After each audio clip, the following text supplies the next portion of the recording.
자, 할렐루야. 오늘 또 예배하기 위해서 각자 자리에 모인 우리 모든 소년부 친구들 그리고 선생님들을 주님의 이름으로 다시 한번 진심으로 또 환영하고 축복합니다. 우리 전사님이 기도하고 오늘 예배를 시작하도록 하겠습니다. 하나님은 영이시니 예배하는 자가 영과 진리로 예배할지니라. 아멘. 살아계신 하나님 감사합니다. 오늘 우리를 불러주시고 하나님의 자녀 삼아주시고 함께 예배할 수 있는 예배자로 우리를 불러주시니 감사드립니다. 이 시간 각자의 자리에서 예배할 때에 주님 우리 모두의 마음 가운데 함께하여 주시고 찾아와 주셔서 부활한 예수님을 만났던 그 주님의 제자들과 같이 하나님을 만나고 예수님을 만나고 경험할 수 있는 우리 모든 한 사람 한 사람 될 수 있도록 주님께서 함께하여 주시옵소서. 모든 예배의 시간 가운데 순간 가운데 함께 하실 나를 만나 주실 예수님을 기대하오며 살아계신 예수 그리스도의 이름으로 기도합니다. 아멘. 이 시간 찬양하도록 하겠습니다.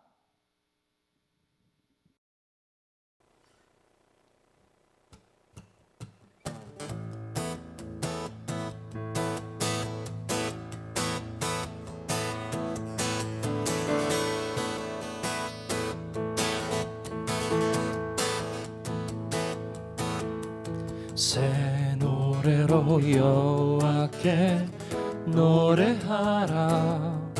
주의 이름 높이며 온 땅 선포하라. 우리 찬양할 때 악한 영은 물러가네. 주를 노래할 때 주의 영광 임하시네. 하늘 기뻐하고 주를 노래해. 여호와의 존귀와 위엄을 땅은 즐거워하고 바다 외치네. 여호와의 영광을 위하여.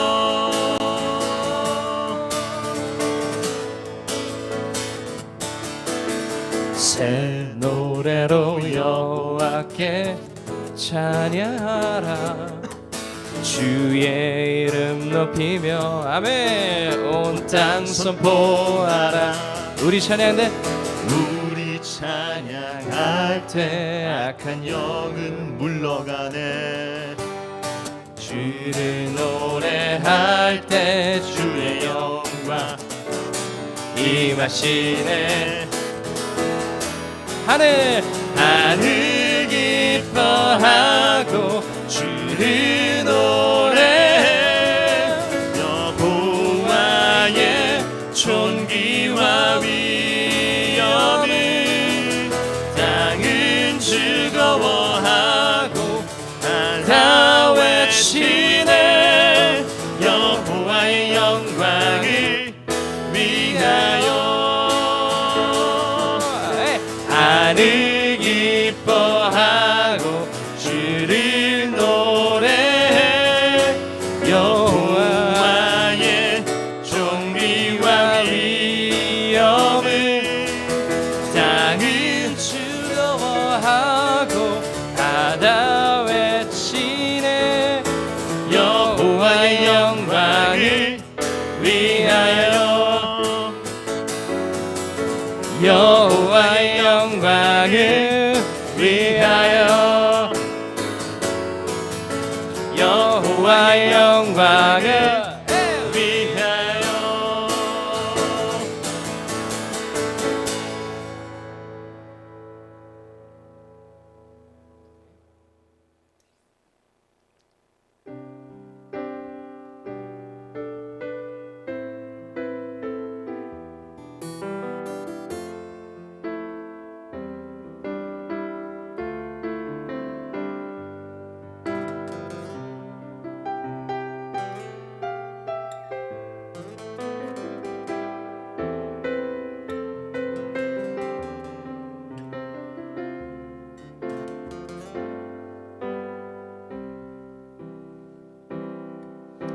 고백합니다. 그 사랑 기억하게 해주세요. 그 사랑 기억하게 해주세요. 그네 더 깨닫게 해주세요. 그 큰 사랑 갚을 수 없는 그 은혜로 따뜻하게 품게 해주세요. 다른 생각 다른 모습 주님 안에서 아름답게 어울려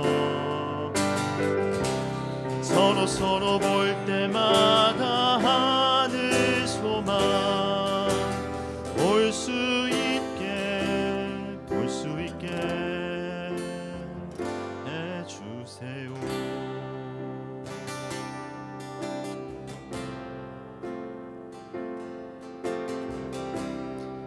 예수님의 사랑을 생각하며 한 번 더 고백합니다. 그 사랑 기억하게 해주세요. 그 은혜 더 깨닫게 해주세요. 그 큰 사랑 갚을 수 없는 그 은혜로 따뜻하게 품게 해주세요. 다른 생각 다른 모습 주님 안에서 아름답게 어울려 서로 볼 때마다 하늘 소망 볼 수 있게 해주세요. 다른 생각 다른 모습 주님 안에서 아름답게 어울려 서로 볼 때마다 하늘 소망 볼 수 있게 해주세요. 우리 잔잔하게 마지막으로 한 번 더 고백해요. 다른 생각 다른 모습 주님 안에서 아름답게 어울려 서로 볼 때마다 하늘 소망 볼 수 있게 해주세요.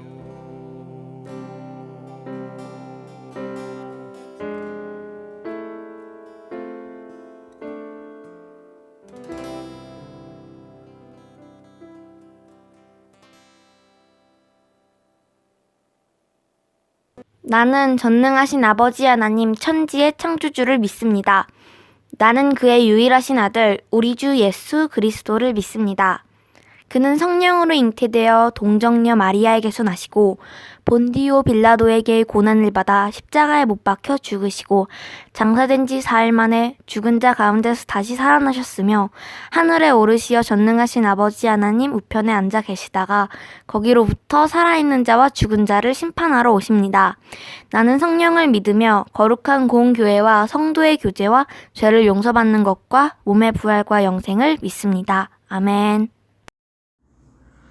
사랑이 많으신 하나님, 오늘도 저희를 이 예배 자리에 나오게 해주심에 감사합니다.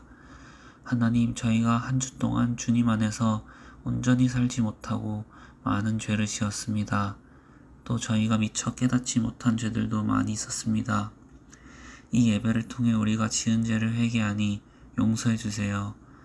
하나님, 오늘 이 시간 주님을 찬양하고 주님의 말씀을 들으며 하나님을 알기를 원합니다. 예배 시간에 드는 다른 생각들을 다 물리쳐 주시고 오직 주님께 집중할 수 있도록 주님을 더 알아갈 수 있도록 도와주세요. 저희는 많은 고민을 안고 삽니다. 주님을 알므로써 이러한 고민을 해소할 수 있게 도와주세요. 하나님, 오늘 말씀을 전해주시는 전도사님께 지혜 주시고 전도사님의 말씀에 하나님의 은혜가 함께하여 전하시는 말씀에 힘이 있게 해주세요. 전도사님의 건강도 항상 지켜주시고 언제나 평안할 수 있도록 함께 해주세요. 하나님, 오늘 예배의 시작부터 끝까지 하나님께 맡겨드립니다. 감사하며 예수님의 이름으로 기도드립니다. 아멘. 네, 오늘 우리에게 주시는 하나님의 말씀은 누가복음 11장 1절에서 4절까지 말씀입니다. 오늘 우리에게 주시는 하나님의 말씀은 누가복음 11장 1절에서 4절까지 말씀입니다. 자, 오늘 우리에게 주신 하나님의 말씀을 전도사님이 봉독하도록 하겠습니다. 하나님 말씀에 귀 기울여 주시기 바랍니다. 예수께서 한 곳에서 기도하시고 마치심에 제자 중 하나가 여짜오되 주여, 요한이 자기 제자들에게 기도를 가르친 것과 같이 우리에게도 가르쳐 주옵소서. 예수께서 이르시되 너희는 기도할 때에 이렇게 하라.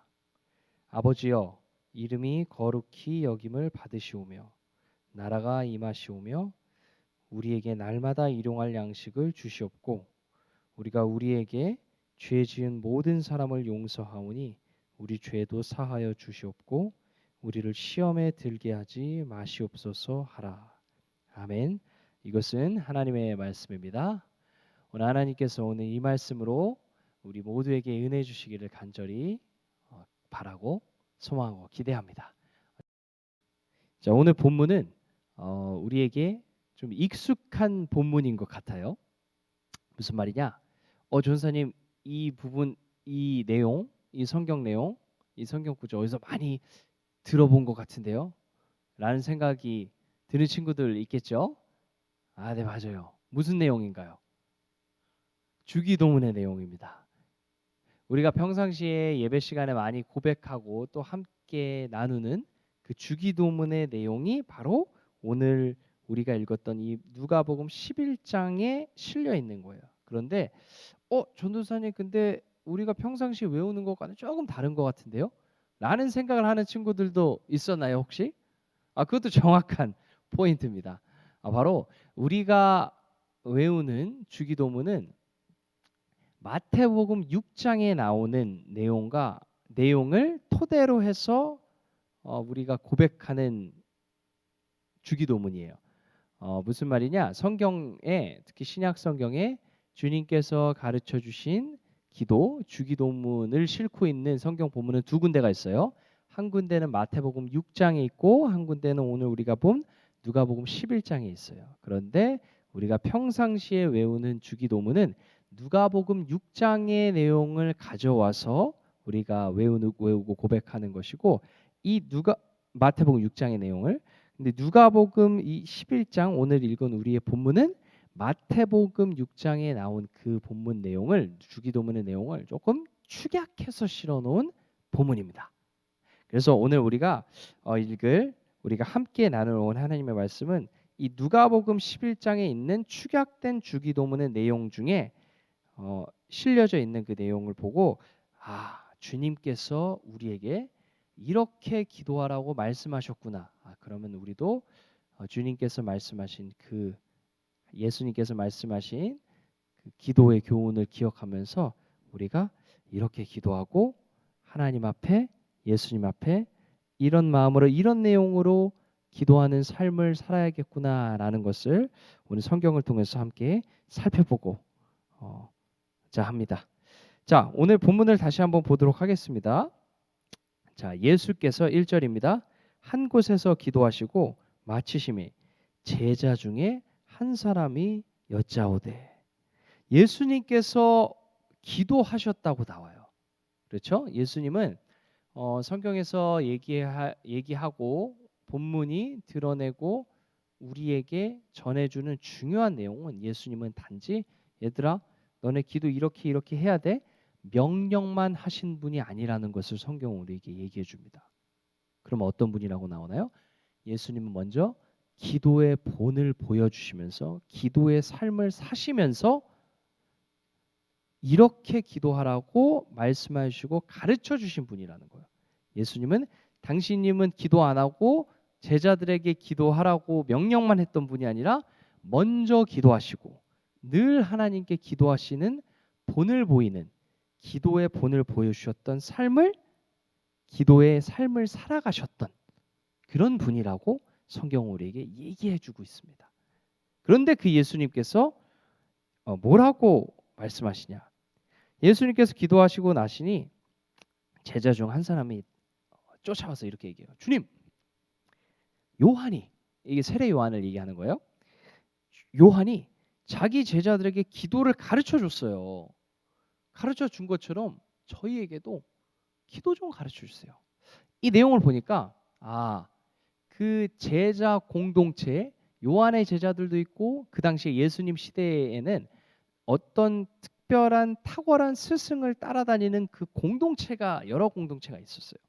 요한의 공동체도 있었고 또 어떤 공동체도 있었고 또 어떤 공동체도 있었는데 예수님을 따라다녔던 예수의 제자된 공동체도 있었던 거예요. 자, 그런데 예수님의 제자들이 요한의 공동체가 이러이러하게 우리 요한 선생님은 이러이러하게 기도하라고 얘기해주고 우리에게 가르쳐줘 이 이야기를 들었던 것 같아요. 그러니까 질세랴 주님의 제자들이 예수님께 찾아갑니다. 주님, 요한이 자기 제자들에게 이렇게 기도하라고 가르쳐 준다고 하는데 저희에게도 어떻게 기도해야 되는지 우리에게 가르쳐 주세요 라고 이야기합니다. 그러자 예수님이 그래?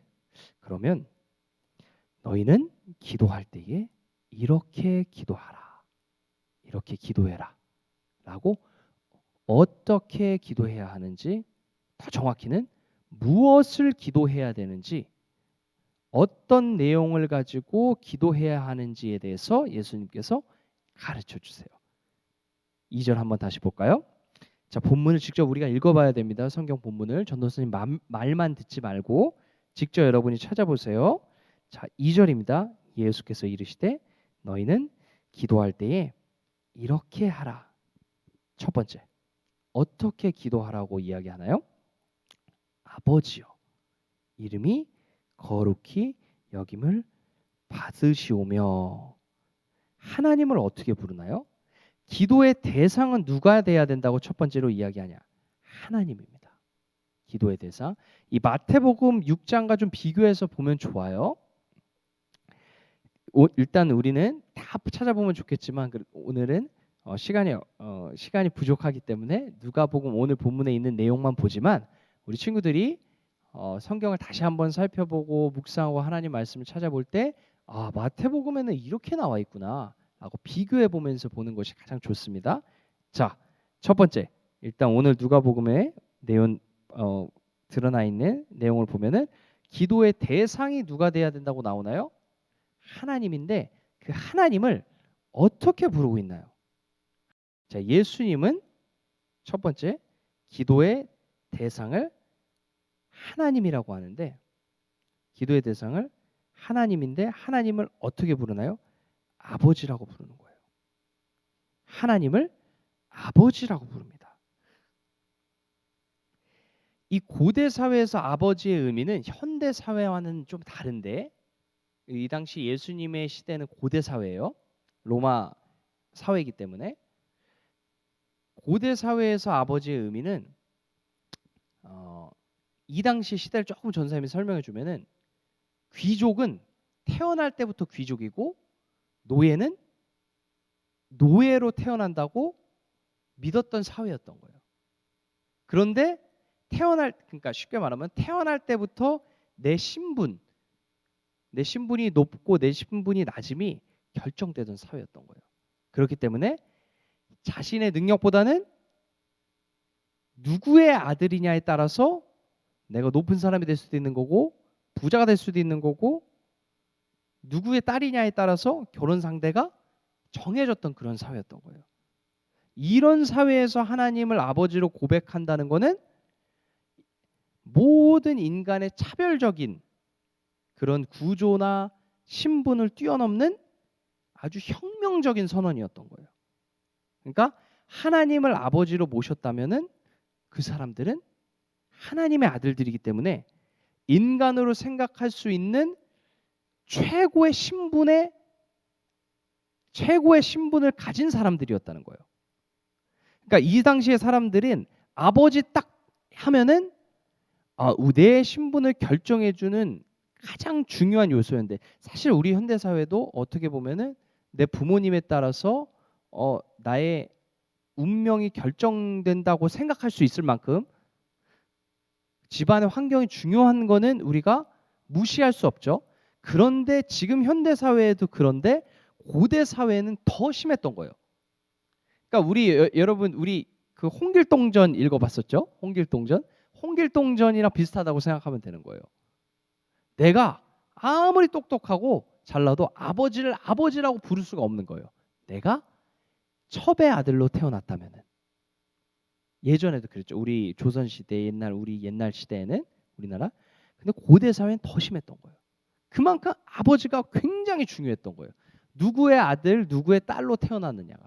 그런데 하나님이 아버지였다는 거예요.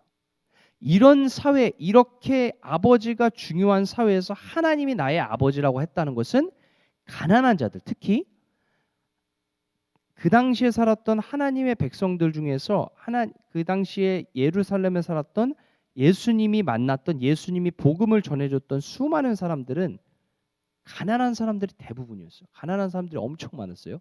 그럼 가난하다는 거는 무엇을 뜻하죠? 내 아버지가 부자가 아니라는 거예요. 그런 사람들에게, 제자들도 마찬가지예요. 제자들도 가난한 사람들도 꽤 많았죠.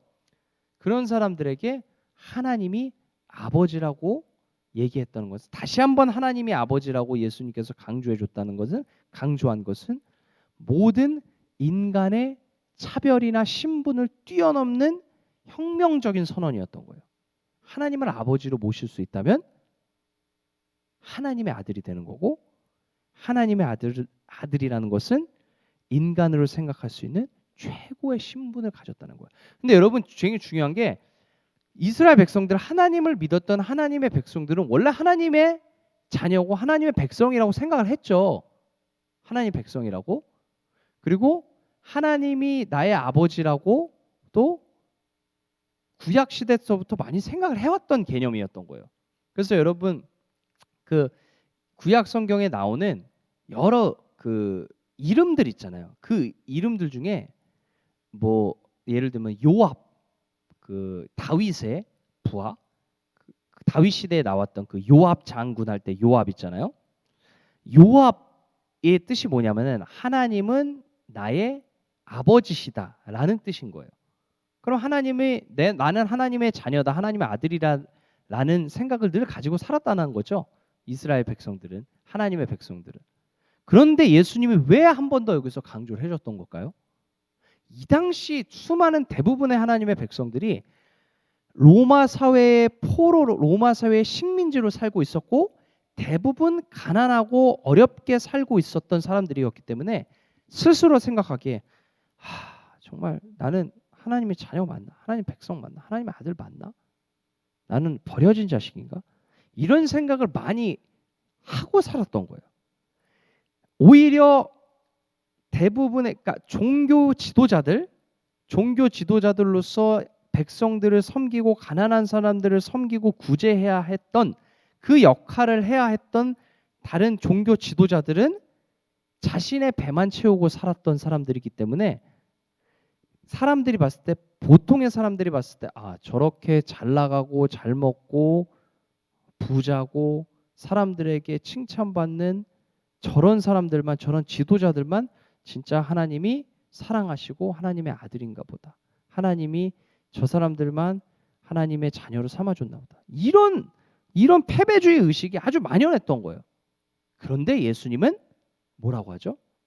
가난한 백성들, 억눌리고 정말 난 정말 인생에 희망이 없다 라고 살아갔던, 그렇게 생각했던 사람들에게 가서 아니야, 하나님은 너의 아버지가 되신다. 너는 하나님의 아들이고 딸이다. 하나님의 자녀다. 그 하나님께 기도해라. 왜? 그분 너의 아버지시다. 라고 이야기하는 거예요. 너희가 기도할 때 그냥 전지전능한 뭔가 대단하고 탁월한 신이라고만 생각하는 그분이 아니라 그 능력을 가지신 분께서 어떤 분이 되신다? 당신의 아버지가 되신다. 너의 아버지가 되신다는 거예요. 이게 여러분 가난한 자들에게 얼마나 강력하고 얼마나 희망이 되는 메시지였는지를 한번 잘 생각해 보았으면 좋겠어요. 여러분 우리 친구들 중에서 우리 모든 요즘 살아가는 모든 사람들 가운데서도 우리 이웃들 간에서도 가난한 사람들도 있잖아요. 부모님이 좋은 환경을 만나서 잘 사는 집에서 태어난 친구들도 있지만 가난한 집에서 태어난 친구들도 있어요. 그런 친구들에게 그런 사람들에게 하나님이 예수님이 뭐라고 얘기해 주냐면은 너는 하나님의 자녀야. 존귀한 자녀야. 하나님이 너의 삶을 책임져 주실 하나님께서 지금도 너를 붙잡고 계신 너는 하나님의 자녀야. 이렇게 얘기해 주고 있는 겁니다. 이 짧은 한 단어가 그 의미를 갖고 있는 거예요. 자, 계속 봅니다. 그 하나님께 뭐라고 첫 번째로 기도하냐면 이름이 거룩히 여김을 받으시오며 라고 이야기합니다. 그 하나님께서 하나님이 어떠한 분이라고 이야기하냐? 하나님이 너희의 아버지가 되시는데 그 아버지의 이름이 거룩히 여김을 받기를 원합니다. 라고 기도하라는 겁니다. 거룩은 뭔가요? 구별됐다는 거예요. 전사님 많이 얘기했죠? 구별됐다는 것. 뭔가 차원이 다르다는 거예요. 클래스가 다르다는 거예요. 거룩함이라는 거는 하나님은 어떠한 존재와도 구별된 특별한 존재라는 거예요. 그 하나님께서 하나님의 이름이 여전히 구별되고 특별하고 존귀하게 명예롭게 여겨지기를 높아지기를 하나님의 이름이 그렇게 되기를 원합니다라고 기도하라는 거예요. 그럼 하나님의 이름이 어떠할 때 높아지고 하나님의 이름이 드러나죠? 중요한 겁니다. 가장 근본적으로는 하나님은 아무리 인간이 노력을 해도 아무리 인간이 하나님의 이름을 땅에 떨어뜨려도 하나님은 스스로 하나님의 이름을 높여요. 에스겔 36장 에스겔 같은 데 그런 게 잘 나와요. 구약 성경에.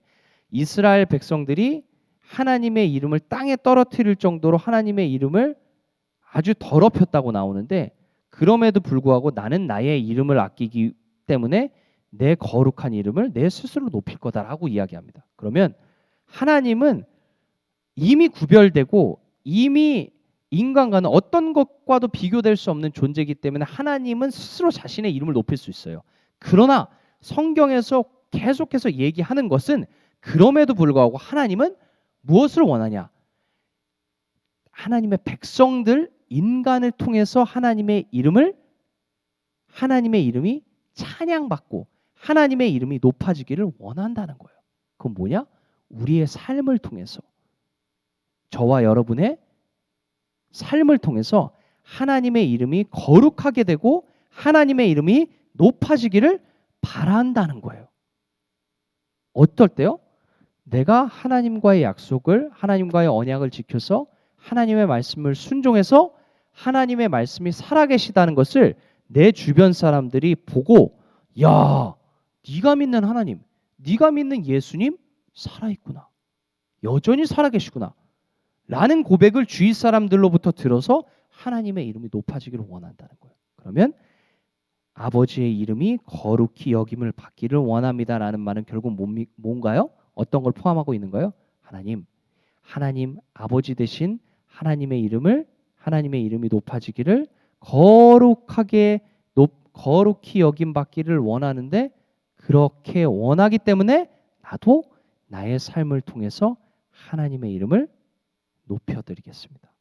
내가 하나님의 말씀대로 순종하기 어려운 상황 속에서도 하나님의 말씀을 따르고 순종했더니 하나님이 나의 삶을 책임져 주시는 것을 열매로 나타내서 주변 사람들이 야, 네가 믿는 하나님 살아있구나. 네가 믿는 하나님, 네가 믿는 예수님 아직도 살아계시구나. 라는 삶으로 하나님의 이름을 높여드리겠습니다. 라는 결단도 들어있다는 거예요. 기도하면서 그렇게 하라는 거예요. 그렇게 또 살아가라는 거예요. 그게 예수님이 가르쳐준 기도라는 거예요. 자, 또 봅니다. 그렇게 기도하고 그리고 나서 뭐라고 이야기하냐? 나라가 임하기를 원합니다. 무슨 나라죠? 대한민국인가요? 아니죠. 하나님의 나라가 임하기를 원합니다. 이 마태복음에 보면은 하나님의 뜻이 하늘에서 이룬 것 같이 땅에서도 이루어지기를 원합니다라고 나와요. 하나님의 나라에 대해서. 그럼 뭐냐?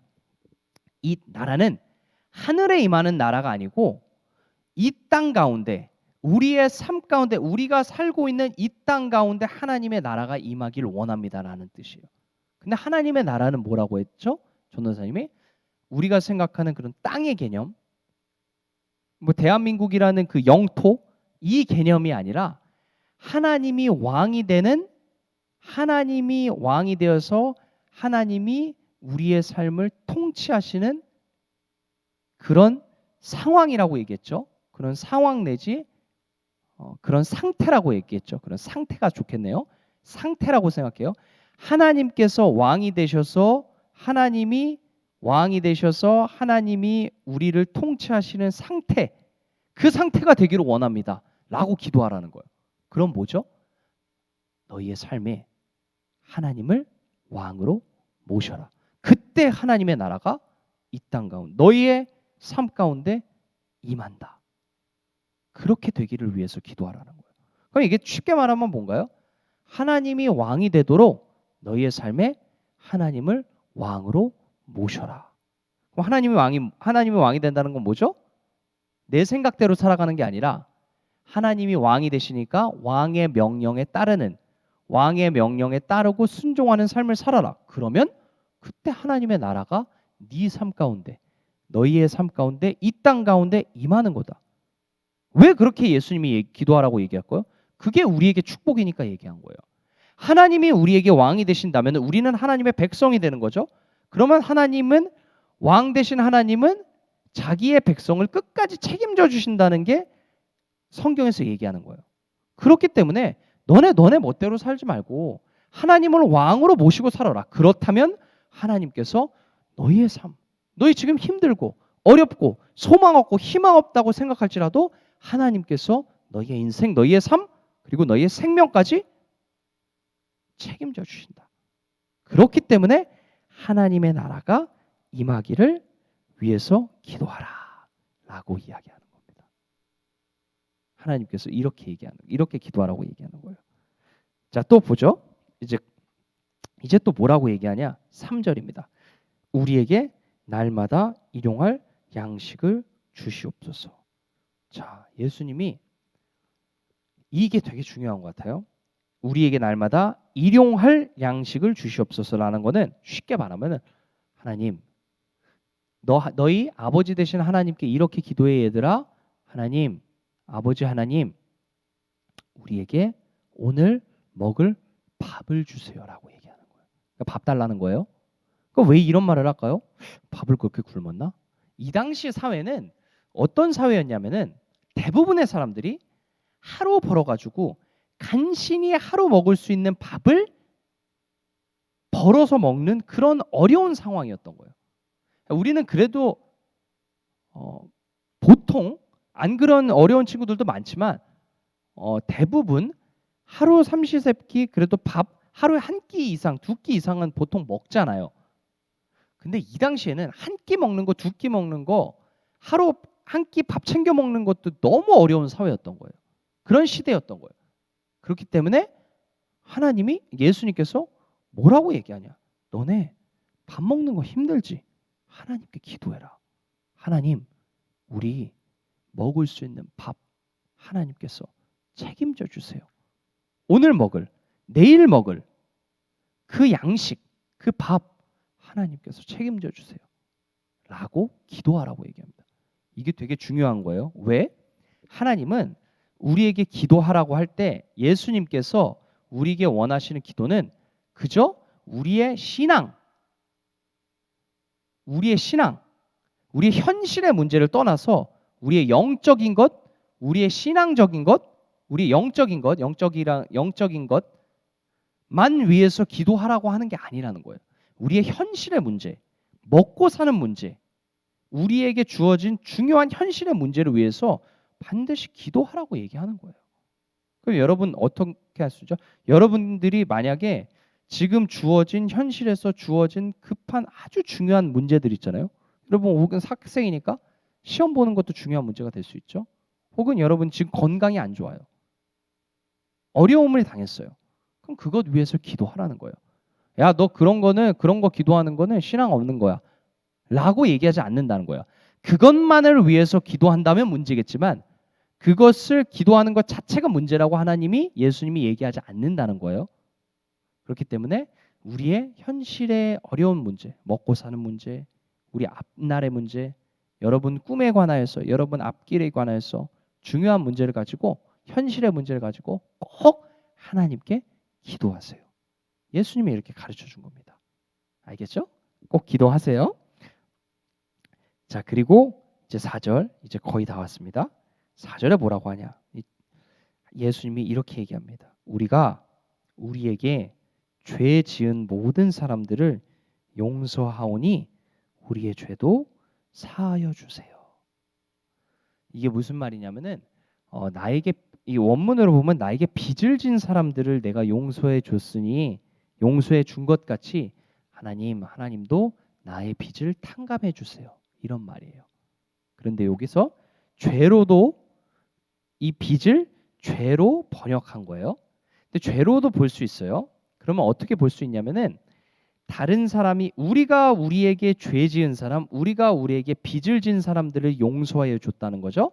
그러면 우리가 우리에게 서로 간에 쉽게 말하면 나에게 빚을 지은 사람 혹은 나에게 죄를 지은 사람을 제가 용서했습니다. 하나님, 저도 용서하는 삶을 살고 있습니다. 하나님, 그것 보시고 더 나의 삶을 긍휼히 여겨주세요. 나의 죄도 더 용서해 주세요. 거꾸로 말하면 무슨 말이냐면은 내가 하나님 앞에 용서받는 것은 이렇게 볼 수 있어요. 일단 하나님께서 나를 용서해 주시고 내가 하나님 앞에 용서를 받는 것은 하나님께서 나의 죄를 용서해 주시는 하나님의 은총 때문에 그런 거예요. 내가 잘해서 그렇다기보다는 하나님이 나를 받아주시고 나를 용서해 주셨습니다. 우리를. 그렇기 때문에 우리도 다른 사람들을 용서해야 되는 거예요. 더 나아가서 그런 상태가 됐죠, 이미? 그런 상태에서 어떤 고백을 하느냐? 하나님이 나 용서해 주시고 내가 하나님 앞에 잘못할 때마다 하나님과의 언약을 깼었죠, 하나님의 백성들은. 근데 하나님이 받아주신 거잖아요. 하나님이 받아주셨기 때문에 다시 기회를 주셨던 것처럼 하나님, 저에게 용서해 주셨던 거 기억합니다.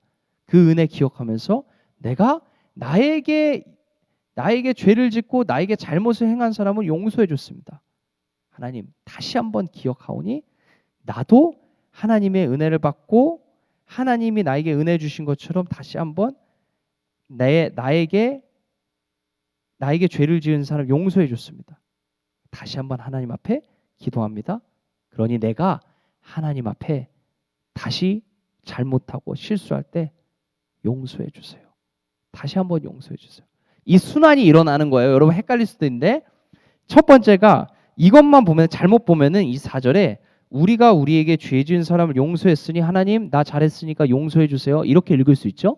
그런데 성경 전체적인 문맥을 봤을 때 그리고 복음서 안에서의 내용도 찾아보면은 그렇지만은 않은 거예요. 가장 기초적인 것이 하나님이 우리를 용서해 줬기 때문에 너희도 용서하는 삶을 살고 너희도 용서하는 삶을 살았을 때 하나님 앞에 다시 한번 용서를 구해라. 너희가 잘못했을 때. 이렇게 되는 거예요. 그래서 마태복음 18장 같은 데 보면은 그게 잘 나와요. 여러분. 하나님 앞에 하나님이 누군가를 1만 달란트를 빚을 탕감해 줬어요. 어떤 사람은 비유를 드는데, 그런데 1만 달란트의 빚을 탕감 받은 사람이 지나가다가 자기에게 100데나리온 빚을 진 사람을 보고 나서 멱살을 잡아요. 내 빚 갚아라. 그러니까 그 모습을 보고 나서 1만 달란트를 탕감해 줬던 사람이 와가지고, 야, 넌 나한테 1만 달란트나 빚 내가 탕감해 주는데 너는 너한테 100데나리온 꿔간 사람을 용서 못하니? 너 안 되겠다. 너 내가 용서해 줬던 거 다 취소야. 이렇게 무섭게 메시지를 던집니다. 이 말이 그 말인 거예요. 우리는 하나님이 우리에게 여전히 늘 기다려주시고 하나님의 말씀에 불순종하고 순종하지 못했을 때도 깨닫고 하나님 앞에 용서를 구한다면 하나님이 우리를 받아주세요. 그렇기 때문에 너희들도 용서해라. 서로 간에. 그런 삶을 살았다면 하나님 앞에 다시 한번 기도해라. 하나님, 다시 한번 용서해 주세요. 만약에 죄를 지었을 때, 하나님 앞에 잘못했을 때, 그러면 결국에는 우리도 용서하는 삶을 사는 것이 전제가 돼 있다는 거죠. 그렇게 되는 겁니다. 그래서 우리가 용서하는 삶을 사는 것이 굉장히 중요합니다. 성경에서 나중에 용서에 관하여서 우리가 함께 살펴볼 시간이 있을 텐데 그때 한번 구체적으로 살펴볼게요. 하나님은 우리 이웃과의 관계 속에서 일어나는 관계적인 측면을 가장 중시해요. 내가 하나님 앞에 아무리 열심히 멋지게 찬양하고 예배드리고 헌금을 낸다고 해도, 예물을 드린다고 해도, 마태복음 5장에 그 얘기 나오죠. 내가 다른 사람에게 용서받지 못할 행동을 하고 나서 그 사람과 화해하지 않은 상태라면은 하나님이, 예수님이 너 원망 들을 만한 일이 생각나거든, 예물 드리다가 원망 들을 만한 일이 생각나거든, 그 예물 갖다 놓고 나서 그 형제랑 화해해라. 그리고 나서 예물 드려라 라고 얘기합니다. 용서가 그만큼 중요한 겁니다. 자, 이제 마지막입니다. 자, 우리를 시험에 들게 하지 말게 도와주세요 라고 이야기합니다. 시험은 뭘까요? 시험 보지 말게 해주세요. 중간고사 보지 말게 해주세요. 이거 아니겠죠? 이 시험은 뭐냐면은 유혹이라고 생각하면 쉬워요. 유혹은 뭐냐? 우리가 하나님의 말씀에 순종하지 않아도 되는 것 같은, 에이 뭐 대충 그냥 교회만 다니면 되지, 뭘 그렇게 하나님 말씀에 그렇게 순종하고 하나님과 약속 뭐 그렇게 빡세게 지키려고 노력해? 그거 못할 수도 있지. 적당히 그냥 하고 너 그냥 돈 많이 벌고 성공하고 이런 게 중요한 거지. 뭐 대충 해. 이게 유혹이라는 거예요. 그리고 내가 어떻게 하나님 말씀대로 순종해? 못 살아. 이게 유혹이라는 거예요.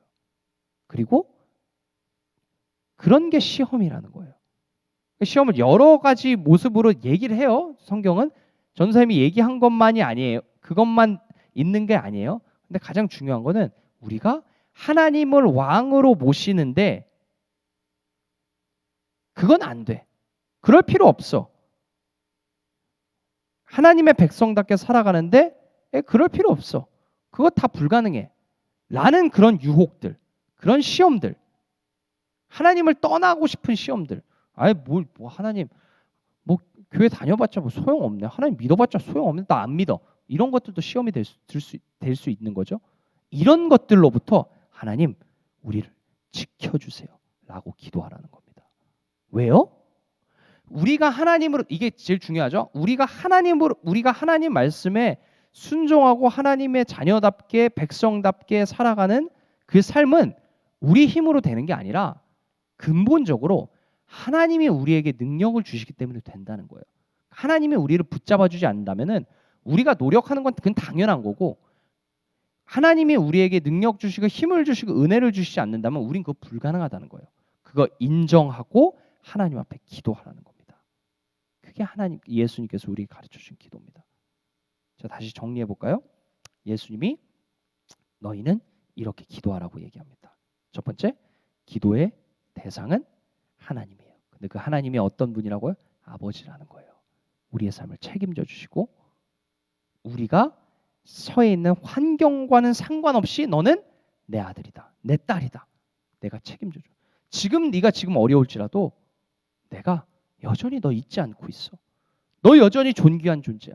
내 사랑하는 딸이야. 그 얘기해주고 있다는 거예요. 너 그거 잊지 말라는 거예요. 예수님이 그 당시에 가난하고 어렵고 쓰러지고 좌절했던 그 예수님의 제자들, 예수님을 따랐던 하나님의 백성들에게 그 얘기 해주는 거예요. 너 좌절하지 마라. 포기하지 말아라.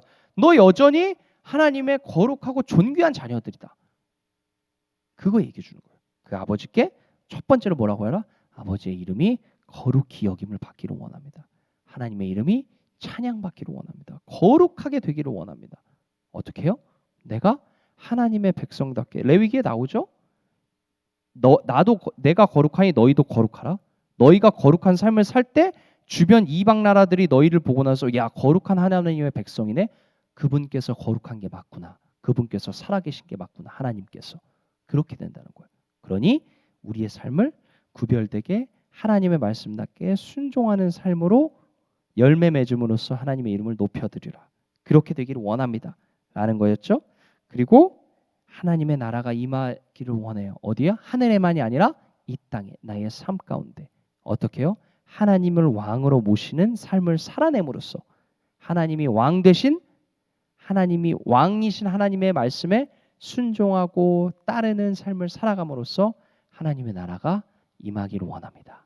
라는 뜻이었고요. 그리고 하나님, 나에게 주어진 현실의 문제 하나님께서 꼭 해결해 주세요. 책임져 주세요. 나 잊지 말아 주세요. 그 기도하라는 거예요. 그리고 이제 마지막, 하나님께서 나 용서해 주시고 늘 기다려 주시는 것 같이 나도 나에게 내가 정말 용서하지 못할 것 같은 죄를 지은 사람도 용서하는 삶 삽니다. 하나님, 제가 다시 한번 실수할 때 그거 긍휼히 여겨 주셔서 기억하여 주셔서 다시 한번 용서해 주세요. 그리고 마지막입니다. 하나님, 내가 이렇게 살아가는 거 어려워요. 불가능해요.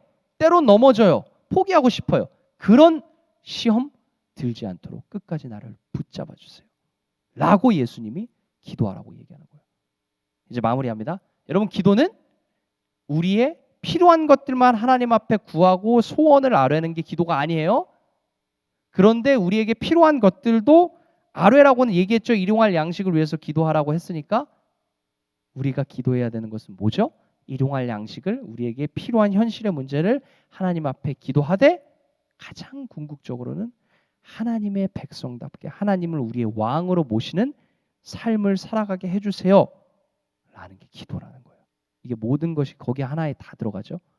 우리가 그렇게 살아감으로써, 그리고 기도함으로써, 그렇게 기도할 때 하나님이 내 기도 흘려듣지 않고 들어주시는구나 라는 것을 깨닫고 또 경험함으로써 그것들을 하나님의 말씀을 증거하며 살아갈 수 있는 우리 모든 친구들 한 사람 한 사람, 선생님들, 그리고 전도사님의 삶이 저의 삶이 되기를 주님의 이름으로 기대하고 축복합니다. 기도합니다. 주님 감사합니다. 하나님께서 예수님께서 기도에 대해서 가르쳐 주십니다. 어떻게 기도할지, 그리고 기도한 대로 살아가는 삶이 되기를 다시 한번 기억하기를 원합니다.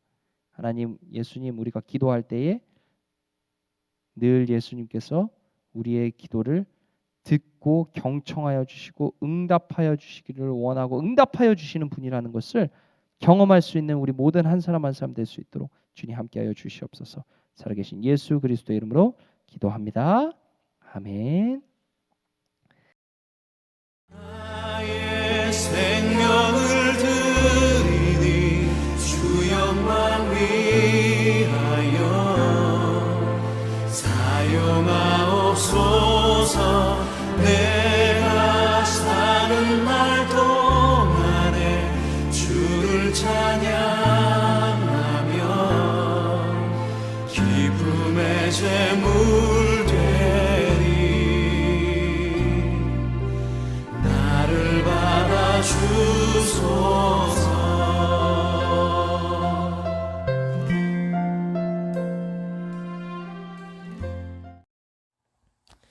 헌금을 위해서 기도하겠습니다. 하나님 감사합니다. 오늘도 하나님 앞에 예배할 수 있게 해주시니 감사합니다. 그리고 하나님, 특별히 하나님 앞에 예배할 때 빈손으로 나오지 아니하고 하나님 앞에 정성된 예물을 가지고 나올 수 있게 해주시니 감사드립니다. 하나님, 우리가 하나님 앞에 더 많은 것을 받고 얻기를 간구하는 사람이 되는 것이 아니라 이미 하나님이 주신 것에 감사하고 그 주신 것을 헤아리고 하나님이 주신 것을 하나님의 뜻대로 선하게 사용하고 나의 가진 것을 나보다 어려운 사람들과 함께 나눌 수 있는 넉넉한 마음을 가진 하나님의 마음을 따라서 함께 나누어 살아갈 수 있는 참된 하나님의 자녀 될 수 있도록 하나님 우리의 마음 가운데 함께하여 주시옵소서. 하나님 주신 예물 가운데 축복하여 주시고 이 예물이 아름답게 쓰여질 수 있도록 주님께서 함께하시고 역사하여 주시옵소서. 살아계신 예수 그리스도의 이름으로 기도합니다. 아멘. 주님 가르쳐 주신 기도로 마치도록 하겠습니다.